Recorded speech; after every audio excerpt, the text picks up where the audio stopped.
Bayan ayaw sa Magnanakaw at Abusado Network Alliance. Yun pong KBKK at tama na initiator ayan po ng KBKK. Magandang umaga po sa inyo, Professor. Tama ho ba, Professor San Juan o Dr. San Juan? Opo, tama po. Ayan. Magandang umaga po sa ating mga tagapakinig at sa inyo, Sir Sander. Opo, at naalala po namin na kayo po ay aming nakapanayam na dati. Sir, ang inyo pong grupo meron ho bang hiwalay na mga pagkilos tomorrow o kayo po ay pupunta rin sa People Power Monument o sa EDSA Shrine? Bukas po ang kasunduan po ng Kilusang Bayan kontra Kurakot. Tama na, at maraming iba pang grupo ay magkikita-kita tayo sa EDSA Ortigas. 1 to 4 p.m. po ang ating programa. No, ito ay yung espasyong malapit sa EDSA Shrine. Ang ating pong tema ay People Power at 40, tuloy ang laban sa korupsyon at kahirapan. So yun po ang nais natin bigyan diin, hindi lamang ang issue ng korupsyon, kung hindi yung paglaban din sa kahirapan at paghahapag ng mga hinaing natin para mapabuti ang buhay ng bawat Pilipino. Tama ho ba na hindi po kayo sasama doon sa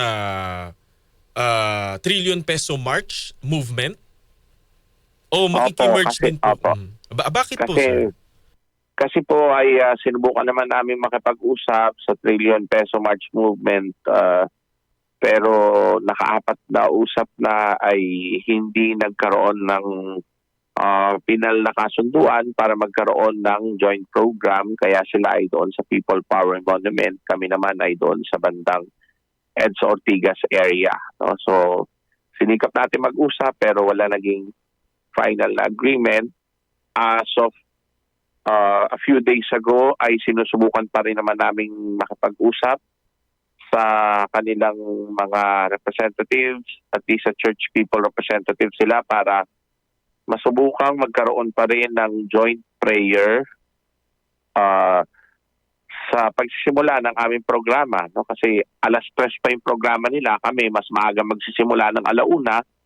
So we are still hoping na magkaroon ng ecumenical prayer na nandoon ng kanilang mga kinatawan at nandoon din kami para kahit papano sa panalangin ay maipahayag namin ang pagkakaisa sa mga issue na nagbubuklod sa atin, kagaya ng paglaban sa katiwalian at pakikipaglaban para magkaroon ng mas mabuting buhay ang mga Pilipino. Dr. San Juan, pwede ho bang itanong, ano ho yung primary reason bakit po parang mayroong hindi po pagkakasundo? Kagaya nung mga nakaraang pag-uusap din, may ilang grupo sa loob ng TPMM na sa ngayon ay hindi pa komportable na may mga papangalan ng dinastiya sa mga banners at streamers.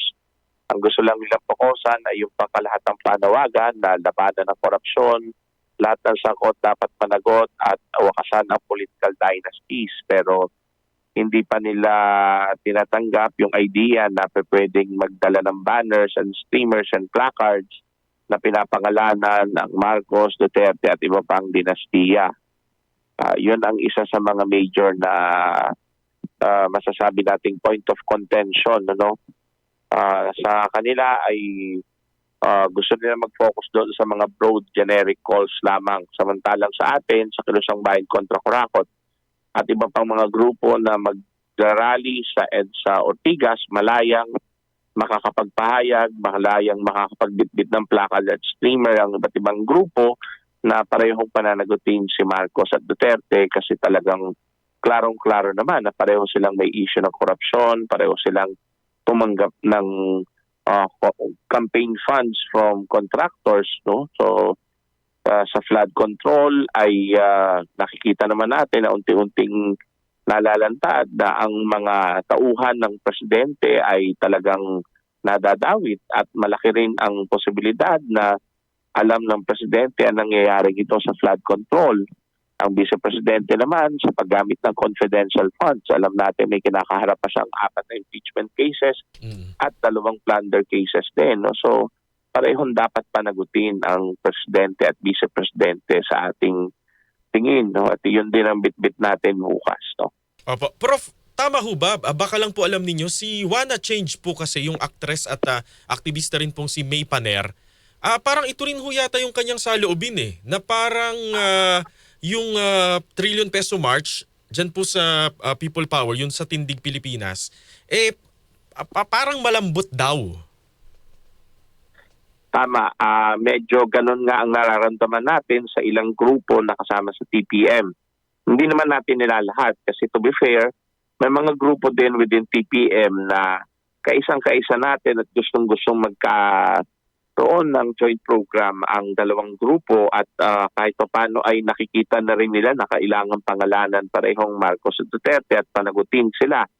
At as a matter of fact ay kasama natin si Wanna Change, si Ma'am May Paner bukas, no? Sa EDSA Ortigas din siya magkikilos protesta pupunta bukas. Opo. Sir, yung inyo pong grupo may permit po bang kinakailangan? Siyempre, kagaya ng dati ay nag-file naman tayo ng letter, nag-request tayo ng coordination meeting sa city government.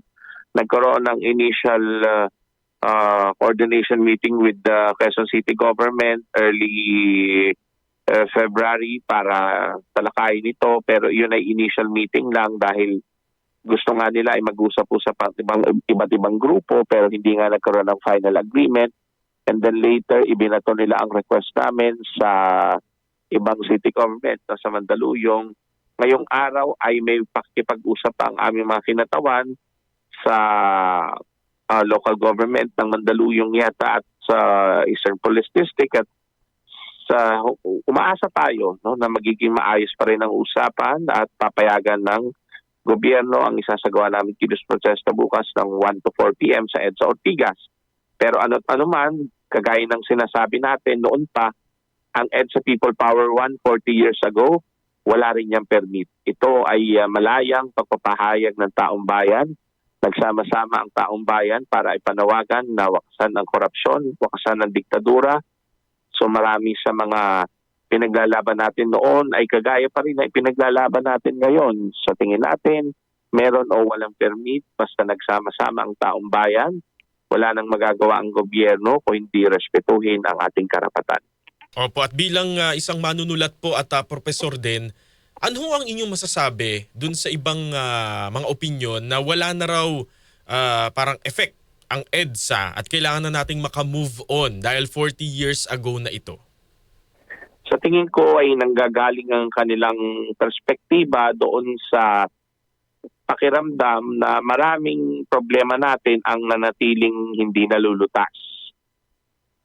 Ina-acknowledge natin yan. Tinatanggap natin ang realidad na 40 years after EDSA 1, mahirap pa rin ang ating mga kababayan na mamalimos para sa serbisyong pangkalusugan ng ating mga kababayan.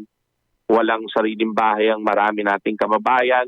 Tumaranas pa rin tayo ng kahirapan. Malaki pa rin, mataas ang pabigat na buwis sa atin. Ninanakaw pa rin ang pera ng bayan. Walang sapat na budget para sa serbisyong panlipunan, etc. Ganon ang realidad, diba? Nakadalawang Marcos na, nakadalawang Aquino na, baka makadalawang Duterte pa. Puro dynasty, puro kakampi ng oligarchs ang nauupo sa pwesto. Ngayon, ang gusto nating ipaalala sa ating mga kababayan, ito ay hindi kasalanan ng EDSA 1. As a matter of fact, kaya tayo nag-EDSA 1, ninais ng ating mga kababayan na magbago ang buhay ng mga Pilipino. At yun nga lang, doon tayo nagkulang. Kasi after EDSA 1, parang pinaubayan na lang ng mga mamamayan sa gobyerno ang lahat.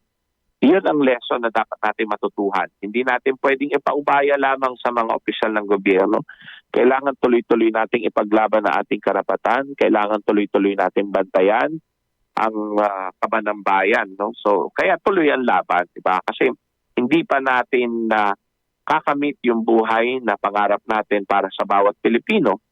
At yung lesson ng EDSA 1, ganun pa rin. Pag nagsasama-sama tayo at malakas sa ating boses, maaari nating makamit ang gusto nating makamit para sa bawat Pilipino. And with that, Dr. David Michael San Juan, maraming salamat po sa inyo, sir. Salamat po at magandang umaga.